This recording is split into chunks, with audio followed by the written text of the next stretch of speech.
My TV ગુજરાતીને દરરોજ નિહાળવા માટે તમે અમારી ચેનલને યુટ્યુબ પર લાઇક કરો, શેર કરો અને સબસ્ક્રાઇબ કરો. અને હા, બેલ આઇકનને ક્લિક કરવાનું ચૂકશો નહીં, જેનાથી આપને અમારા દરેક અપડેટ્સ મળતા રહે. સાથે સાથે અમારા ફેસબુક પેજને પણ લાઇક કરો, જેનાથી તમે અમારા દરેક કાર્યક્રમને નિહાળી શકો. તથા અમારું વેબ પેજ પણ ઉપલબ્ધ છે www.mytvgujarati.in. ટાઈપ કરી અમારા પેજ પર દરરોજના કાર્યક્રમને નિહાળી અન્ય વિગતો પણ મેળવી શકો છો. અમારી ચેનલ 24/7 આર્સ નિહાળવા માટે ગૂગલ પ્લે સ્ટોર પર અમારી એપ્લિકેશન ઉપલબ્ધ છે, જેના પર અમારા કાર્યક્રમ તો નિહાળી શકશો જ, સાથે સાથે ગુજરાત સહિત અન્ય રાજ્યોના સમાચાર પણ નિહાળી શકશો. તો જોડાયેલા રહો માય ટીવી ગુજરાતીની સાથે.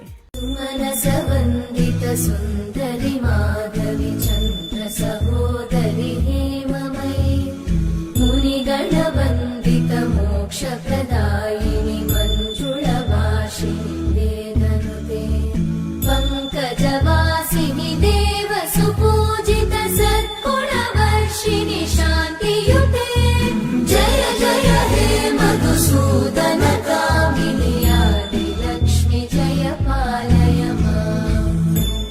નમસ્કાર દર્શક મિત્રો, માય ટીવી ગુજરાતીમાં આપનું સ્વાગત છે. હું છું પાર્કડ. દિવાળીનું પર્વ આવી રહ્યું છે. કહેવામાં આવે છે કે આ દિવસે દરેક જગ્યાએ એક જ્યોતિની અનોખો પ્રકાશ હોય છે, પરંતુ આ જ્યોતિમાં જ્યારે માં લક્ષ્મીનું આગમન થતું હોય છે, એટલે કહેવામાં આવે છે કે ધનતેરસની પૂજા કઈ રીતે કરવી જોઈએ, ધનતેરસની પૂજા કેમ કરવામાં આવે છે, તેના વિધિ વિધાન શું છે, આપણે જાણીશું શાસ્ત્રી રવિશંકર જાનીજી સાથે, જે આપણને જણાવશે કે કઈ પ્રકારે ધનતેરસની પૂજા કરવી જોઈએ. તો શાસ્ત્રીજી, અમારા આ કાર્યક્રમમાં આપનું સ્વાગત છે. શું કહેશું, આ ધનતેરસની પૂજા કઈ રીતે કરવી જોઈએ, ખાસ માં લક્ષ્મીની ઉત્પત્તિ કઈ રીતે થઈ હતી? સમુદ્ર મથનાજાતા જગદાનંદકારિકા હરિપ્રિયા ચ માંગલ્યા તામ શ્રિયમ ચ બ્રુવંતુ નઃ. આ ઋગ્વેદમાં અને યજુર્વેદમાં માં લક્ષ્મીનું પ્રાગટ્ય આપેલું છે. પણ દુઃખ સાથે કહેવું પડે કે આજે પાશ્ચાત્ય સંસ્કૃતિને લીધે વેદોની પરંપરા, વેદ શું છે, વેદમાં રહસ્યો શું છે, વેદમાં કેટલા મહાન કર્મો કહેલા છે, શું પરંપરા છે, શું શાસ્ત્ર છે, એ આજકાલ દિવસે દિવસે વેદોની સંસ્કૃતિ, વેદોનું જ્ઞાન આ બધું લુપ્ત થઈ રહ્યું છે. પણ સાથે પાર્થભાઈ, મને કહેતા આનંદ થાય છે કે વેદમાં જેમ લક્ષ્મીજીનું પ્રાગટ્ય છે, એમ શ્રીમદ ભાગવતમાં પણ લક્ષ્મીજીનું પ્રાગટ્ય બતાવેલું છે. તો જે લક્ષ્મીજીનું પ્રાગટ્ય કઈ જગ્યાએથી અને કેવી રીતે થયું, એ માટે આપણે શ્રીમદ ભાગવતના 8મા સ્કંદમાં જે સમુદ્ર મંથનની કથા છે, એ સમુદ્ર મંથનની કથામાં દેવો અને દૈત્યો, દેવો અને દાનવો, સારું અને ખરાબ, આ કાયમી માટેના ક્લેશ, કંકાશ, સત્તા, સંપત્તિ, છોરું, આ 3 માટે થઈ અને જે ઝઘડાઓ થઈ રહ્યા છે, અને એવા જ સમયમાં દેવતાઓને અને દાનવોને પણ આ સ્વર્ગના રાજ્ય માટે અને અનેક પ્રકારના કોઈ પણ જુદા જુદા કારણોસર વારંવાર ક્લેશ થતા હતા, વારંવાર ઝઘડા થતા હતા. ત્યારથી દેવો સાત્વિક વૃત્તિવાળા હોવાથી વારંવાર પરાજિત થતા હતા, અને દૈત્યો આસુરી વૃત્તિવાળા, કુટિલ નીતિવાળા, કલહવાળા, સ્ટંટવાળા અથવા ખરાબ વૃત્તિવાળા હોવાને કારણે કાયમી વિજય પામતા હતા. દેવો જ્યારે વારંવાર પરાજિત થતા હતા, ત્યારે દરેક દેવતાઓએ મળીને વિચાર કર્યો કે હવે આપણે શું કરવું, ચાલો આપણે ભગવાન વિષ્ણુની પાસે જઈએ. અને વિષ્ણુ ભગવાને કહ્યું કે હવે તમે એક કામ કરો, સમુદ્રનું મંથન કરો, અને સમુદ્રનું મંથન કરવા પછીથી તેમાંથી અમૃત નીકળશે. અને એ વિષ્ણુ ભગવાનના કહેવાથી દેવતાઓએ અને દાનવોએ જે સમુદ્રનું મંથન કર્યું, અને એ સમુદ્રના મંથનમાંથી આમ તો 14 પ્રકારની વસ્તુઓ પ્રાપ્ત થઈ છે.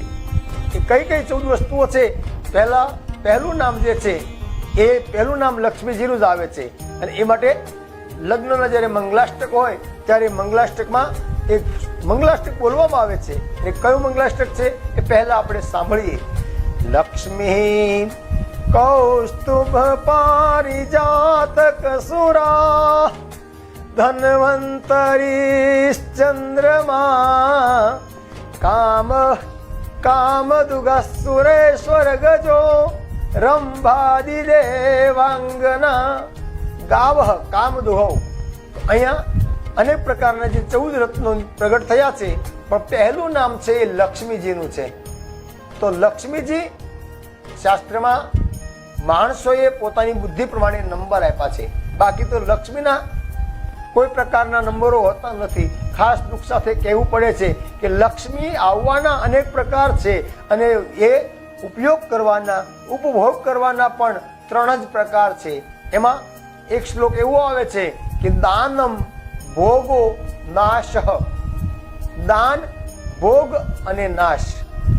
દુઃખ સાથે પાર્થભાઈ કહેવાનું મન થાય છે કે મનુષ્યને લક્ષ્મીજીનું જે બાલક થવાનું છે, સંતાન થવાનું છે, પુત્ર થવાનું છે, એની જગ્યાએ પુત્ર ભાવ પડતો મૂકી અને આજકાલ કર્મ પ્રમાણે દુર્બુદ્ધિથી મનુષ્ય લક્ષ્મીનો પતિ થવા માટે પ્રયત્ન કરે છે. અને જ્યારથી લક્ષ્મીજીના પતિ થવાનો એ પ્રયત્ન કરે છે ત્યારથી તે પરાભવ, વિનાશ અથવા દુઃખના માર્ગે સંચાર કરતો હોય છે. અહીંયા લક્ષ્મીજી ક્યાંથી પ્રગટ થયા છે? સમુદ્રમાંથી. અહીંયા આપણે ભગવાનની પાસે અમારે શાસ્ત્રમાં જે પુણ્ય વાચન વિધિ કરવામાં આવે છે, જી બિલકુલ, તો એ પુણ્ય વાચન વિધિમાં જે પહેલું પુણ્યની વૃદ્ધિ થાય, બીજું કલ્યાણ થાય, બીજું કર્મનો વધારો થાય, ચોથું સ્વસ્તિ, સુઅસ્તિ, દરેક પ્રકારે સારું થાઓ. આ જેને સ્વસ્તિ ચોથા નંબરમાં છે.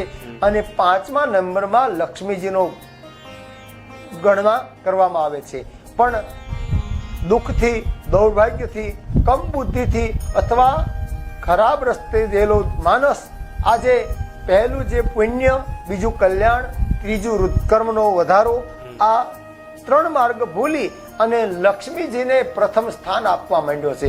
અને જ્યારથી મનુષ્ય લક્ષ્મીજીને પ્રથમ સ્થાન આપવા માંડ્યો છે ત્યારથી તે પરાભવ, દુઃખ, ક્લેશ અને અનેક પ્રકારના આદિ, વ્યાધિ ને ઉપાધિના રસ્તે જનારો એ મનુષ્ય બન્યો છે. કારણ કે લક્ષ્મીજીના જે આવવાના પ્રકાર છે એ જ પ્રકારે જવાના પ્રકાર છે. જો પ્રસન્ન મનતાથી આવેલી, કાર્યથી આવેલી, નિષ્ઠાથી આવેલી અને પસીનાથી અને મહેનતથી આવેલી લક્ષ્મી છે એ આજીવન 7 પેઢીનો ઉદ્ધાર કરી શકે છે. પણ દુઃખ સાથે આજે કહેવું પડે છે કે અન્યાયો પારિતમ દ્રવ્યમ 10 વર્ષાણી તિષ્ઠતિ પ્રાપ્તે ચૈકાદશે સમૂલંચ વિનશ્યતિ. તો નીતિ, ન્યાય, ધર્મ અને કર્મના માર્ગે પ્રસન્નતાથી પ્રાપ્ત થયેલું દ્રવ્ય એ આજીવન 3 પેઢીને અને 7 પેઢીને સુખમાં વધારો કરી શકે છે. પણ આજકાલ દુઃખ સાથે કહેવું પડે કે મનુષ્ય કર્મથી વિમુખ બન્યો છે, ધર્મથી વિમુખ બન્યો છે. અને બસ ગીતાના જેમ 16મા અધ્યાયમાં જે આસુરી વૃત્તિનું વર્ણન આવે છે કે ઈશ્વરોહમ ભોગી સિદ્ધોહમ બલવાન સુખી આઢ્યોબી જનવાનસ્મિ કોન્યોસ્તિ સદૃશો મયા. તો બસ હું જ કંઈક છું. આવી આસુરી વૃત્તિને ધારણ કરી અને લક્ષ્મીની પાછળ જ્યારે મનુષ્ય પડ્યો છે અને કર્મથી, ધર્મથી, દૈવી સંસ્કૃતિથી અને પસીનાથી સારી કમાઈ છે એ માણસ ભૂલતો ગયો છે. અને જ્યારથી મનુષ્ય પોતે કર્મથી વિમુખ બન્યો છે ત્યારથી એમને અનેક પ્રકારના ન જોયેલા હોય, ન કલ્પેલા હોય અને ન અનુભવેલા હોય એવા દુઃખ એ કર્મ દ્વારા એ મનુષ્યને પ્રાપ્ત થાય છે. નહીતર પાર્થભાઈ દુઃખ સાથે કહેવો પડે કે આ જે હાલમાં અત્યારે પ્રસંગ ચાલી રહ્યો છે કોરોના મહામારી, તો એ ભગવાનની કૃપા તમે જુઓ કે ગરીબ માણસને અથવા સામાન્ય માણસને કોઈને આ કોરોના થતા જ નથી. અને દૈવ યોગે, કર્મ યોગે દુઃખ સાથે કહેવું પડે કે સંપત્તિવાન મનુષ્યો છે એ 25-50 લાખ ખર્ચ કરવા છતાં બચી શકતા નથી. બિલકુલથી આપણે વાત કરીએ કે આ દિવસે, ધનતેરસના દિવસે મહાલક્ષ્મીના કયા કયા પાઠ કરવા જોઈએ જેનાથી દરેક જે લોકો છે તેમને તેનો ફળની પ્રાપ્તિ થાય છે? પાર્થભાઈ, આપે બહુ સરસ પ્રશ્ન કર્યો છે. તો પહેલા આજે ધનતેરસ, ધન ત્રયોદશી શબ્દ વપરાય છે અને ધન ત્રયોદશીનો અર્થ ધનને 13 પ્રકારની વૃત્તિ દ્વારા એ ધોવાનો જે નિયમ છે. ઘણી પરંપરા એવી છે કે ધન ધોવું શબ્દ કહે છે. તો પ્રથમ તો આપણે એ વાત કરીએ કે ધન ત્રયોદશી એ ધન પૂજા માટેના કઈ કઈ સામગ્રી આપણે ખાસ વાપરવી જોઈએ. પહેલા હરિદ્રા, હળદર દ્વારા એ લક્ષ્મીજીનું સ્નાન કરવામાં આવે છે. સાથે પંચામૃત, જે સ્વર્ગનું અમૃત ગણાય, મનુષ્ય જીવન માટે પણ અમૃત ગણાય છે. તો એ પંચામૃત દ્વારા ધનનું, લક્ષ્મીજીનું એ સ્નાન કરવામાં આવે છે અને એ કમળ કાકડી દ્વારા અર્પણ કરવામાં, પૂજા કરવામાં આવે છે. ગુલાબ અર્પણ કરવામાં આવે છે અને અનેક પ્રકારના જે મહાને નૈવેદ્ય આપણને પ્રસન્ન હોય તે સારા નૈવેદ્યથી ધન ધોઈ અને આરતી કરવામાં આવે છે, પૂજા કરવામાં આવે છે. અને આ રીતે પૂજા કરવાથી વધારે સુખ, સમૃદ્ધિ અને ઐશ્વર્ય અને શાંતિ મળે છે. તો ખાસ તો આપણે આજે એ જ કહીએ કે ઘણા માણસો કહે છે કે ધન ત્રયોદશી છે અને એની સાથે એક પાર્થભાઈ યાદી પણ આપને પણ કહું કે સમુદ્રનું જ્યારે મંથન કર્યું અને એમાંથી જ્યારે ધન્વંતરીજી પ્રગટ થયા છે, તો એ ધન્વંતરીની પૂજાનું પણ ખાસ મહત્વ રહેલું છે.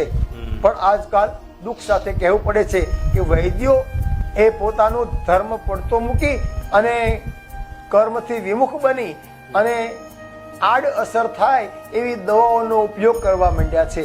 અને ધનને અથવા ઔષધિને જે જન સેવામાં અને પરોપકારમાં વાપરવામાં આવતી હતી એની બદલે સ્વ ઉપાર્જિત પોતાનું નામ કમાવા માટે, પોતાની પૈસાદાર બનવા માટે, અથવા તો પોતે હું જ કંઈક છું અને મને જ આ બધી ખબર પડે છે એટલે પોતાનું અહમ પોષી અને ભગવાને આપેલી એ સંપત્તિનો અને ઐશ્વર્યનો અને સમૃદ્ધિનો જે દુરુપયોગ કરે છે.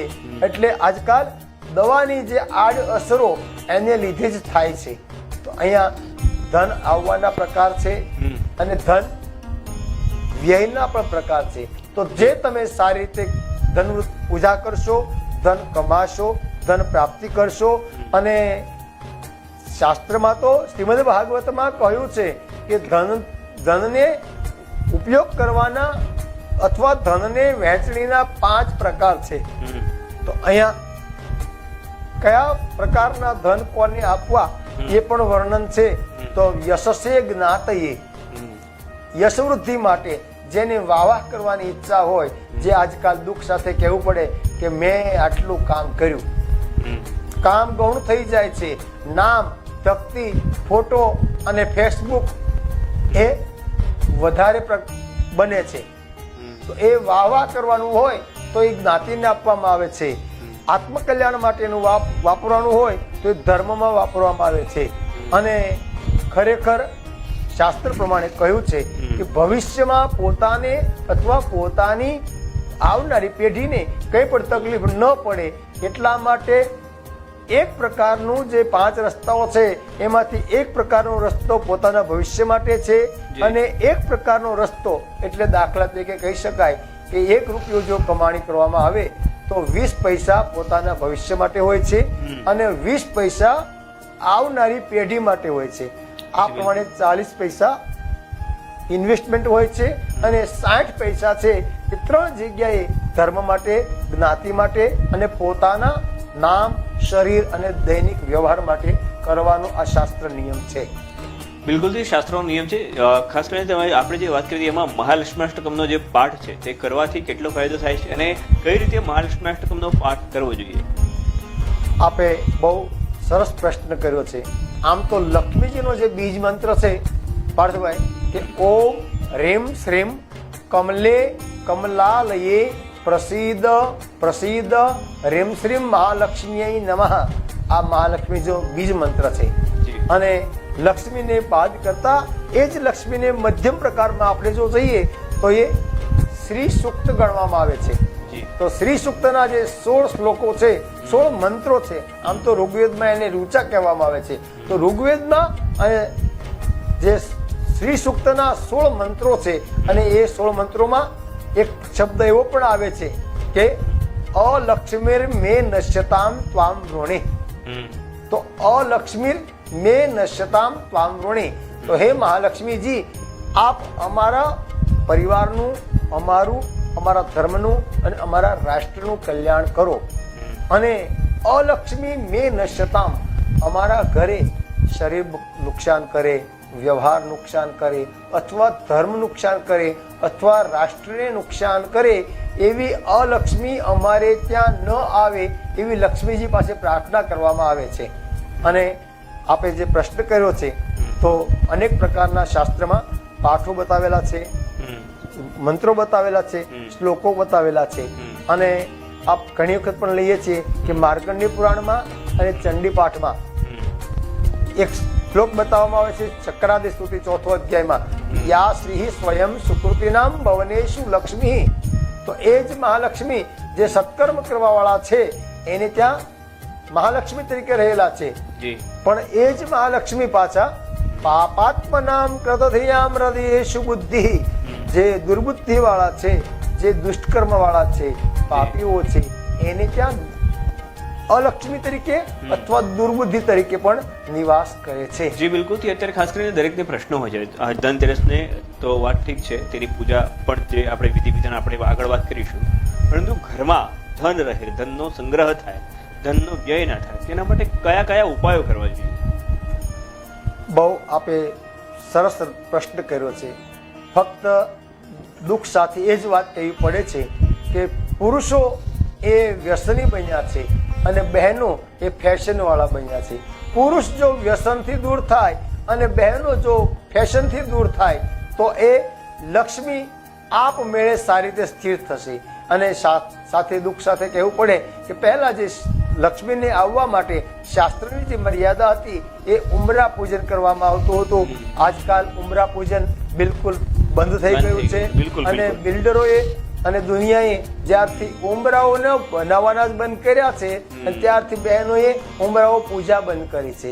અને ખાસ કરી અને બહેનોએ ધર્મના આચરણ સાથે પોતાના પતિનું, પોતાના નારાયણનું સ્વાસ્થ્ય સારું રહે, તંદુરસ્તી સારી રહે, વ્યવહાર સારો રહે અને વિચાર સારો રહે, આવું બહેનો જો સારી રીતે પાલન કરે તો પુરુષ ખોટે માર્ગે લક્ષ્મી કમાવાનો વિચાર બંધ કરી દે. જી બિલકુલ બિલકુલ. અને જો પુરુષ ખોટે માર્ગે લક્ષ્મી ઉપાર્જન ન કરે તો પછી પોતાના ઘરમાં રહેલી સ્વયં લક્ષ્મી જે સ્ત્રી છે, બિલકુલ મહાલક્ષ્મી ગણો, શ્રી ગણો. અને એ જ ભગવદ્ ગીતામાં પણ લખેલું છે ને કે કીર્તિ શ્રીર વાક્ચ નારીણામ સ્મૃતિર મેધા ધૃતિ ક્ષમા.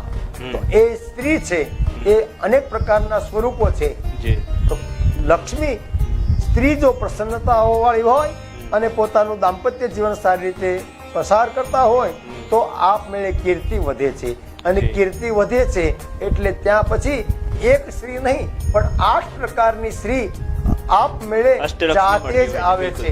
અને બહુ આપે પ્રશ્ન કર્યો છે, આપે અષ્ટ પ્રશ્ન કર્યો એટલા માટે આપને હું સમજાવું છું કે ખરેખર અષ્ટ લક્ષ્મી કોને કહેવાય. તો કામ લક્ષ્મી, ભોગ લક્ષ્મી, ઐશ્વર્ય લક્ષ્મી, સુખ લક્ષ્મી, આ 8 પ્રકારની લક્ષ્મી છે.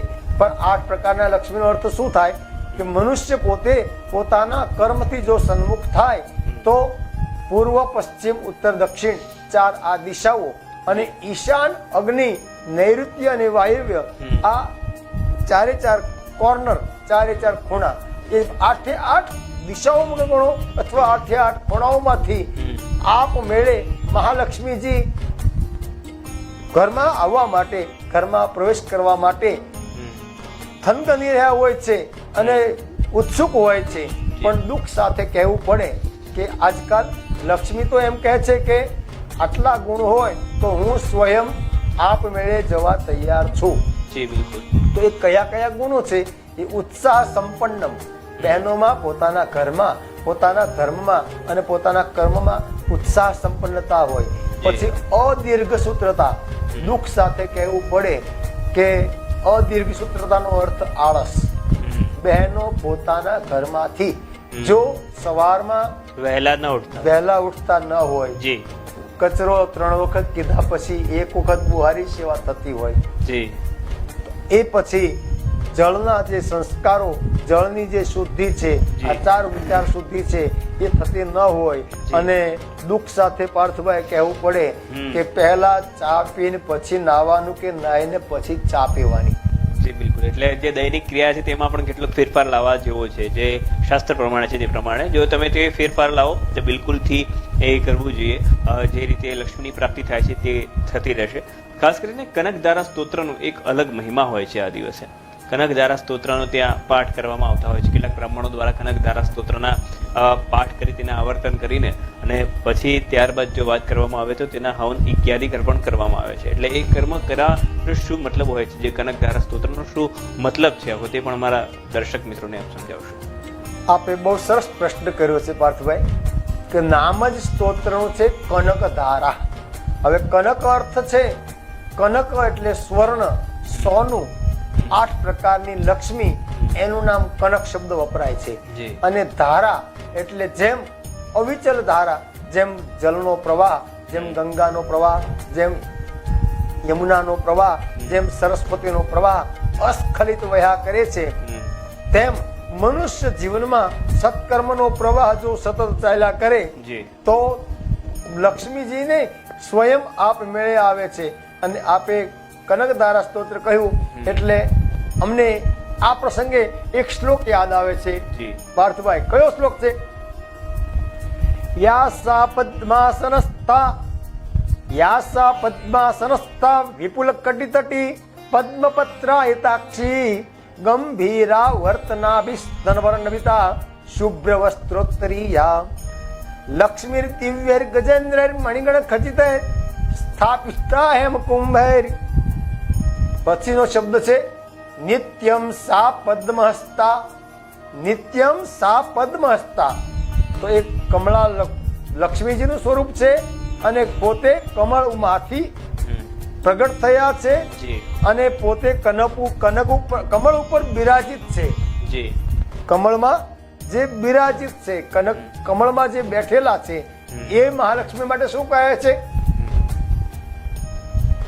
નિત્યમ સા પદ્મહસ્તા વસતુ મમ ગૃહે વસતુ તવ ગૃહે વસતુ ઇહ ગૃહે વસતુ શુભ ગૃહે સર્વ માંગલ્ય યુક્તા. તો આ મહાલક્ષ્મીજી આવા ઘર હોય, આવા વ્યવહાર હોય, આવા સંસ્કાર હોય ત્યાં સ્વયં જવા માટે ઉત્સુક હોય છે એવું શાસ્ત્રમાં વર્ણન બતાવે છે. બિલકુલ. એટલે જ્યાં આવું ઘર હોય, જ્યાં દિનચર્યા પડતી હોય, એટલે કહી શકાય કે જે શાસ્ત્ર અનુસાર જે દિનચર્યા છે તે પડવાતી હોય તો બિલકુલથી મહાલક્ષ્મીનું આગમન ત્યાં થતું હોય છે. પરંતુ સાથે આપણે એક બીજી પણ વાત કરીએ કે આ દિવસે શાલિગ્રામની પૂજાનું પણ કંઈક અલગ મહત્વ છે. એ દિવસે લોકો પંચોપચાર, દશોપચાર અને ષોડશોપચાર પણ તેની પૂજા કરતા હોય છે. ખાસ કરીને આપણે વાત કરીએ તો પંચોપચાર પૂજા તે દિવસે કઈ રીતે કરવી જોઈએ શાલિગ્રામને મા મહાલક્ષ્મીની? આપે બહુ સરસ પ્રશ્ન કર્યો છે પાર્થભાઈ. અમે ક્યારેક કહીએ છીએ કે જે લક્ષ્મી અને નારાયણ એ સહજોડું હોય છે. કદાચ અમે કોઈકને કહીએ કે કદાચ કોઈ એક બહેન જો પતિને કહ્યા વગર બહાર જાય તો તે પતિ જ્યાં સુધી ન આવે ત્યાં સુધી જ એ સમય મર્યાદા પ્રમાણે બહાર રહી શકે છે. જી. પણ જેવા તેમના પતિનો ઘરે આવવાનો સમય થાય એટલે એ લક્ષ્મીજીને જેમ સ્ત્રીને પોતાના ઘરે આવવું પડે છે એમ લક્ષ્મીજી જો એકલા ગયા હોય તો વધારે સમય ત્યાં સ્થિર રહી શકતા નથી. પણ શાલિગ્રામનો અર્થ એ થાય છે કે ભગવાન પોતે વિષ્ણુ સ્વરૂપ છે, ધર્મ સ્વરૂપ છે. એટલે લક્ષ્મી નારાયણ બંને સાથે કહેવાનું મન થાય પાર્થભાઈ કે જો એકલો પુરુષ ગયો હોય અથવા એકલા સ્ત્રી ગયા હોય તો સમય મર્યાદામાં રહી અને જલ્દી પાછું આવવું પડે છે. પણ સાથે જો લક્ષ્મી નારાયણ બંને સાથે ગયા હોય તો વહેલું થાય અથવા મોડું થાય તો કોઈ પ્રકારની ચિંતા રહેતી નથી. એમ લક્ષ્મીજી એ 8 પ્રકારની સુખ સમૃદ્ધિ આપનારા છે. પણ શાલિગ્રામ છે એ ધર્મનું સ્વરૂપ છે, નારાયણનું સ્વરૂપ છે, પતિનું સ્વરૂપ છે અથવા બ્રહ્મનું કે પરમ તત્વનું સ્વરૂપ છે. એટલે પરમ તત્વ જો સાથે હોય તો પ્રકૃતિ સ્વરૂપા અષ્ટવિધા મહાલક્ષ્મી કાયમી નિવાસ કરે છે. પણ જ્યાં સુધી ધર્મની, નારાયણની, શાલિગ્રામની, વિષ્ણુની પૂજા જો કરવામાં ન આવે, તો એકલા લક્ષ્મીજી એ પૈસાદાર બનાવી શકે છે, જી. પણ માણસને સુખી બની સુખી અને શાંતિ શકાતા નથી આપી નથી. શકતા. બિલકુલ. એટલે કહી શકાય કે આ દિવસે કયા કયા હવન યજ્ઞાદિ કરવામાં આવે ધનતેરસના દિવસે, તો તેમના ધંધા રોજગાર હોય કે પછી ઘર હોય, ત્યાં મહાલક્ષ્મી અવિરતપણે આવતા હોય છે. ખાસ તો પ્રથમ તનની શુદ્ધિ એટલે શરીર શુદ્ધિ, સ્નાન વ્યવસ્થા, એ માનસિક શારીરિક આ દરેક પ્રકારનું સ્નાન મહત્વ છે. અને પછી પૂજા માટે પવિત્ર મન છે, પોતાની શક્તિ પ્રમાણેનું પોતાનું ઘર શુદ્ધિ છે, ઘર પવિત્રતા છે, પછી સાથે પૂજન સામગ્રી છે, પોતાના પરિવાર સાથે અને પ્રસન્ન મન થઈ અને સામગ્રીમાં અનેક પ્રકારના ઉપાયો બતાવ્યા છે. શાસ્ત્રમાં તો એટલા બધા ઉપાયો બતાવ્યા છે જી. કે પંચોપચાર, ષોડશોપચાર, જી. ત્રિંશોપચાર અથવા રાજોપચાર, જી અનેક પ્રકારના ઉપાયો બતાવ્યા છે. પણ કમસે કમ વધારે કંઈ ન બની શકે તો પણ પંચ ઉપચાર જે આવે છે એમાં ધનને પંચામૃત દ્વારા અથવા જળ દ્વારા, પછી એ પવિત્ર જળ ગંગાજળ હોય તોય ભલે, યમુના જળ હોય તોય ભલે, અને કદાચ પોતાના ઘરમાં અહીંયા જે આપણે પોતાના ઘરમાં જે આવતું હોય એને સૂર્યના કિરણો દ્વારા પ્રાર્થના કરવામાં આવે કે હે ભગવાન સૂર્યનારાયણ, તમે દરેક પવિત્ર નદીઓને અમારા જલમાં વધારવા માટેની કૃપા કરો. તો એ પોતાની સામે રહેલા જલમાં તીર્થ દેવતાઓનું સ્મરણ કરી અને પ્રાપ્ત દ્રવ્ય અનુસાર મહાલક્ષ્મીને એ જે સ્નાન કરવામાં આવે છે, અને સ્નાન કર્યા પછી કંકુનું તિલક કરવામાં આવે છે. પછી પુષ્પ, આમ તો મહાલક્ષ્મીજીને જો ગુલાબ મળે તો વધારે સરસ હોય છે. અને આ વખતે તો સુભગ સમન્વય એવો છે કે ધન ત્રયોદશી તેરસ અને શુક્રવારે છે, અને શુક્ર છે એ રસ કસનો દાતા છે, અને મહાલક્ષ્મીનો પણ વાર કહેવામાં પણ વાર આવે છે. છે. બિલકુલ. એટલે કહી શકાય કે તે દિવસથી મહાલક્ષ્મીની પૂજા કરવાથી કદાચ પંચોપચાર પૂજા જો તમે જાતે ન કરી શકો તો બ્રાહ્મણો દ્વારા પણ તમે તે પૂજા કરાવી શકો. સાથે આપણે વાત કરીએ કે ખાસ કરી પંચોપચાર દશોપચાર આખી આ પૂજાની વાત થઈ.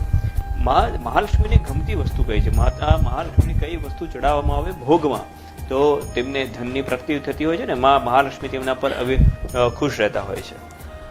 આપે બહુ સરસ પ્રશ્ન કર્યો છે. કારણ કે શાસ્ત્રમાં જોઈએ પાર્થભાઈ તો ભોજન, વજન અને શયન ત્રણ જીવનમાં અગત્યનો ભાગ ભજવે છે. તો ભોગની અંદર પોતાની સમૃદ્ધિ પ્રમાણે ઘરે જો પંચામૃત હોય, કેસરવાળું દૂધ હોય, કાજુ કતરી હોય, પેંડા હોય, અથવા તો પોતાની સમૃદ્ધિ પ્રમાણે, પોતાની શક્તિ પ્રમાણે શુદ્ધ મનથી પોતાની ત્યાં લાવેલો કોઈ પણ પ્રસાદ હોય, અને એમ તો સીતાફળ તરીકે ફળ પસંદ કરવામાં આવે છે. સાથે મહાલક્ષ્મીની કૃપા માટે ચીકલીત એટલે ચીકુનું ફળદાન કરવામાં આવે છે. અને અંબા, દુર્ગા અથવા પ્રકૃતિ સ્વરૂપા ભગવતીને દાડમ પ્રિય છે. તો ચીકુ છે, દાડમ છે, સીતાફળ છે, અથવા પોતાની શક્તિ પ્રમાણે કેળું, કદલી, કેળાનું પણ મહત્વ રહેલું છે.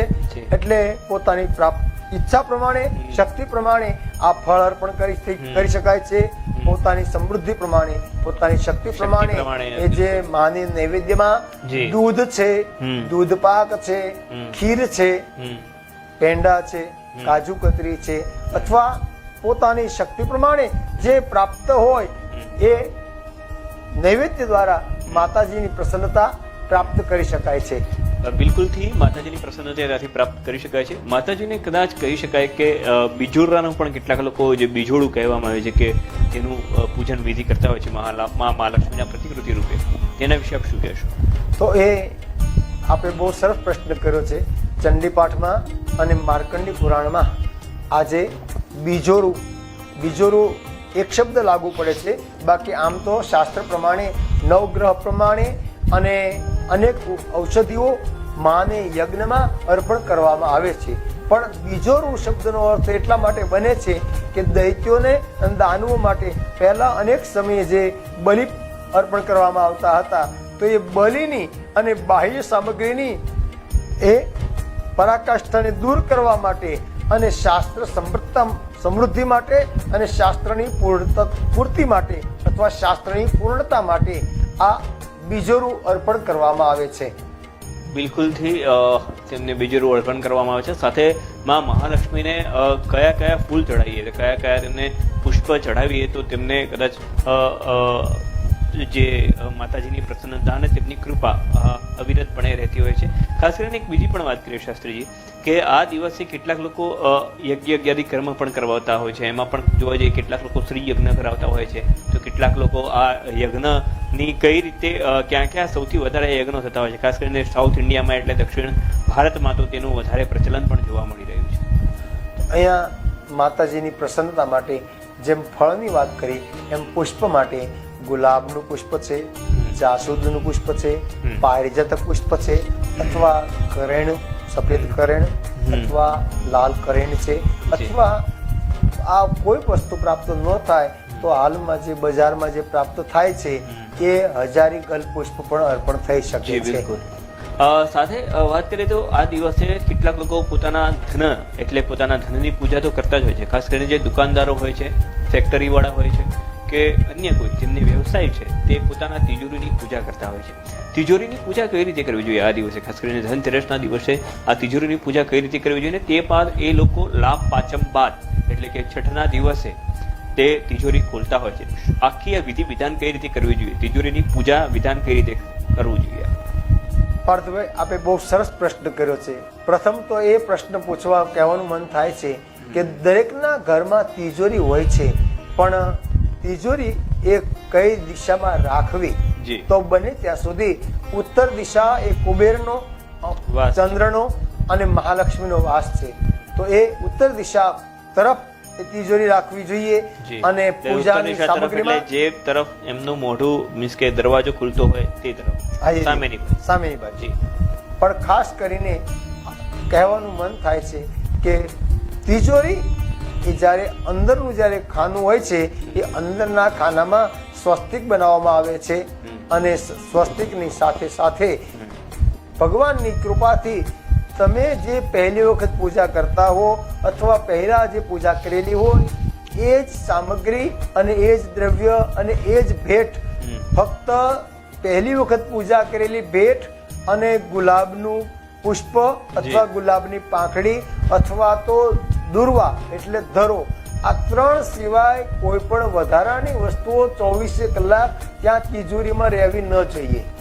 આજકાલ કહેવું પડે કે ઘણા મનુષ્યો એવા છે કે દર ધનતેરસ આવશે અને કંઈક ને કંઈક નવું ખરીદી કરશે. જી બિલકુલ. હવે ખરીદી કરવાનો વાંધો નથી, પણ મારું તો કહેવાનું મન થાય છે કે તમારે જો પ્રસન્નતા છે તો તમારા કુળદેવીનો નાના નાના 10 સિક્કાઓ લેવા કરતા 5 અથવા 8 સિક્કાને ક્યારેક ક્યારેક પૂર્ણ કરી અથવા જરૂરિયાત વાળાને દાન ધર્મમાં ઉપયોગ કરી અને એક જ શક્તિ પ્રમાણે 50 ગ્રામનો 100 ગ્રામનો માતાજીનો તમારા કુળદેવીનો સિક્કો વસાવો. પછી તમારા ઘરમાં કોઈ પણ પ્રકારના આર્થિક પ્રોબ્લેમો ન આવે, આર્થિક મુશ્કેલી ન આવે એટલા માટે તમારા ઘરમાં ભગવાન ગણપતિનો એ ચાંદીનો સારો સિક્કો વસાવો. ઘણા ખરા પાર્થભાઈ દુઃખ સાથે કહેવું પડે કે મહાલક્ષ્મીજીનો સિક્કા લાવશે, પણ મહાલક્ષ્મીજી ઉભેલા હોય છે. હવે ઉભેલા લક્ષ્મી, તમે વિચાર કરો કે તમે ક્યાંક બેઠેલા હો તો તમે બીજાની સુખ સમૃદ્ધિ સ્થિર કરાવી શકો છો, પણ તમે ખુદ જો ઉભા હો તો તમે બીજાને કેવી રીતે શું કરી શકવાના? તો દર્શક મિત્રો, ખાસ કરીને પોતાના ઘરમાં ફોટામાં, ચિત્રમાં, સ્વરૂપમાં અથવા પૂજામાં કોઈ પણ જગ્યાએ જો સ્વીકાર થાય, શક્ય હોય, બની શકે તો બેઠેલા મહાલક્ષ્મીજીની સેવાનો, બેઠેલા મહાલક્ષ્મીજીની સેવાનો, સહકારનો, દર્શનનો અને પૂજાનો લાભ લો. જી બિલકુલથી. એટલે કહી શકાય કે મા મહાલક્ષ્મીની જે પૂજાનો છે તે અલગ અલગ રીતે તમે લાભ લઈ શકો છો. સાથે જે રીતે વાત કરીએ કે આ વખતની જે ધનતેરસ છે શુક્રવારના દિવસે આવે છે, સાથે સાથે ગ્રહો પણ તે પ્રમાણે પોતાના જે પ્લેનેટ છે તે પણ પોતાના સ્થાને જોવા જઈએ તો જે તે રાશિને શુભકારી ફળ આપવાના છે. તો આપણે વાત કરીએ કે જે ગ્રહો છે તે પ્રમાણે કે નક્ષત્ર પ્રમાણે કે કયા કયા સમયે માં મહાલક્ષ્મીની આ દિવસે પૂજા કરવી જોઈએ, કેટલા વાગ્યા સુધી માં મહાલક્ષ્મીની તમે પૂજા કરી શકો છો, તે પણ અમારા દર્શક મિત્રોને આપ જણાવશો. આપનો બહુ સરસ પ્રશ્ન છે. ઘણા ખરા મનુષ્યોને તમે પૂછો તો પૂછવામાં આવે કે અમે તો સાયંકાળ પત્યા પછી, સાંજ પછી રાત્રે કોઈને લક્ષ્મી આપતા નથી. જી. હવે એને કેવું પડે કે તમે સાંજ પડ્યા પછી કોઈ પણ લક્ષ્મી આપતા નથી, તો તમે પોતે લક્ષ્મી લેવા જવાના હોય તો સાંજે જાઓ છો કે નહીં? જી બિલકુલ. હવે તમે આપવા માટે તૈયાર નથી થતા, પણ રાત્રે તમને જ્યાં સુધી ઊંઘ ન આવે તો સવાર સુધી તમે વિચાર તો એ કરો છો કે કાલે હું ક્યાં જઈશ, ક્યાંથી કેટલા પૈસા મેળવીશ, ક્યારે શું કરીશ. તો રાત્રે તમે સંપત્તિ મેળવવા માટે વિચાર કરો છો, પણ જો ગરીબને, જરૂરિયાતને અથવા ફરજ પડતી હોય ત્યાં તમે લક્ષ્મી આપવા માટે મનુષ્યને પોતાના નિયમો ખાતર ખોટા જે દુઃખી કરો છો એ નિયમો, એ પરંપરા બંધ કરો અને એક જ નિયમ રાખો કે મને જો પ્રસન્નતાથી લક્ષ્મી મળે તો મને ગમે છે, તો બીજાને પણ કામ કર્યું છે તો ચાલો એને પણ હું ગમે ત્યારે તરત જ આપી દઉં. આવી તમારા આત્માની અંદર જે ભાવના છે એ જ ભાવનાને તમે બીજામાં કેળવતા શીખો. અને મહેનત કર્યા પછી હું તો કહું છું કે કદાચ કોઈ પણ ન રાખો. અને ખાસ કરી અને મધ્યમ વર્ગ છે જે મનુષ્ય પોતાનો જીવન નિર્વાહ સવારે જાય છે અને સાંજે પસીનો પાડી અને એ રાહ જોતો હોય કે મને ક્યારે મારા શેઠ મને શું આપે, તો એ માણસોને વધારે આપવાની તો વાત દૂર રહી, પણ એની પસીનાની કમાઈ છે એને પણ તમે ધક્કા ન ખવડાવો તો પણ તમારા ઉપર લક્ષ્મીજી અને નારાયણ વધારે પ્રસન્ન રહેશે.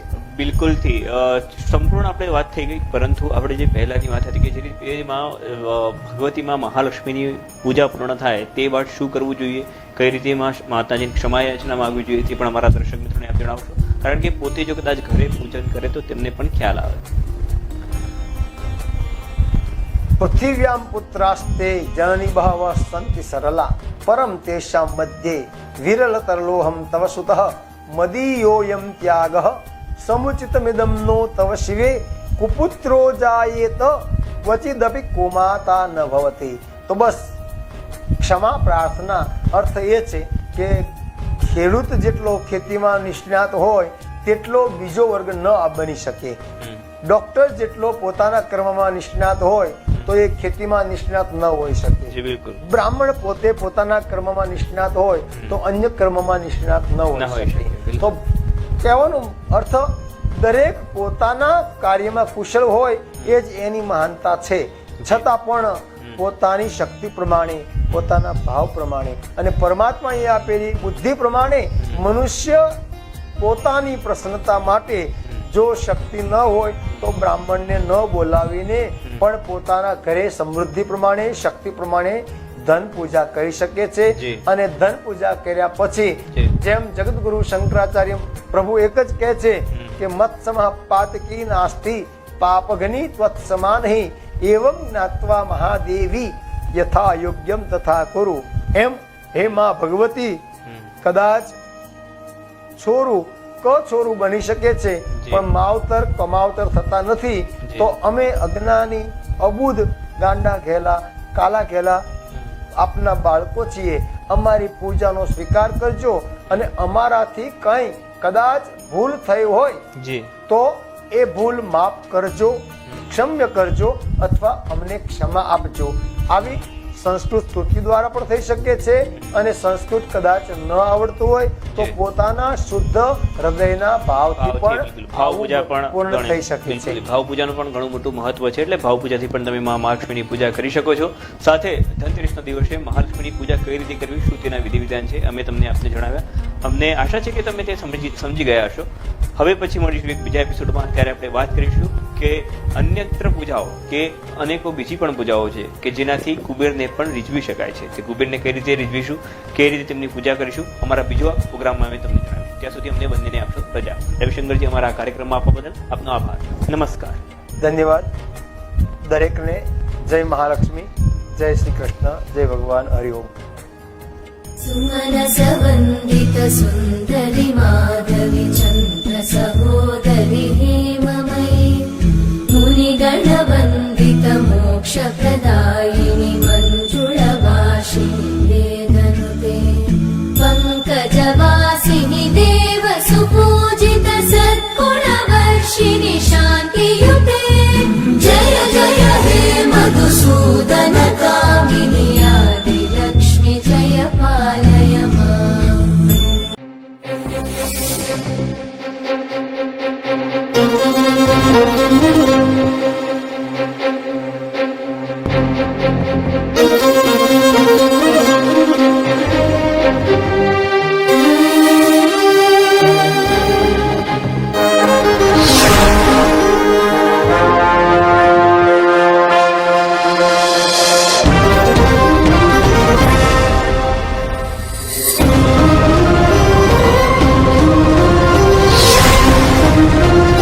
માય ટીવી ગુજરાતીને દરરોજ નિહાળવા માટે તમે અમારી ચેનલને યુટ્યુબ પર લાઇક કરો, શેર કરો અને સબસ્ક્રાઇબ કરો.